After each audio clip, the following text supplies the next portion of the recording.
ملک بھر میں آج 14 اگست کی تقریبات کا سلسلہ جاری ہے۔ اسی سلسلہ میں فیصل آباد کی تحصیل تاندلہ والا میں بھی اسسٹنٹ کمشنر تاندلہ والا نعمان علی ڈوگر کے آفس میں یوم آزادی کی تقریب منعقد ہوئی، جس میں خصوصی شرکت چودھری عادل پرویز سلطان گجر ایم پی پی 102 پاکستان تحریک انصاف، میاں احسان اللہ ڈی ایس پی تاندلہ والا، ڈاکٹر چودھری عدالت علی پسوال گجر، صدر انجمن تاجران تاندلہ والا مقصود احمد بٹ و دیگر نے شرکت کی۔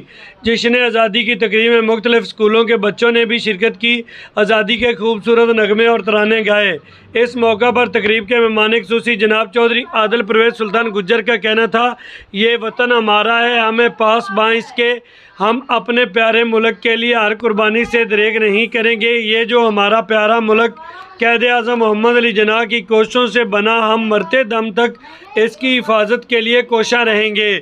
پاکستان ہمارا ہے، انشاءاللہ تعالی ہم آخری سانس تک اس کی رکھوالی کریں گے۔ اس موقع پر پنجاب پولیس کے چاقو چوبند دستے نے تقریب کے معززین کو سلامی پیش کی۔ لہو وطن کے شہیدوں کا رنگ لایا ہے، لہو وطن کے شہیدوں کا رنگ لایا ہے، اچھل رہا ہے زمانے میں نام آزادی۔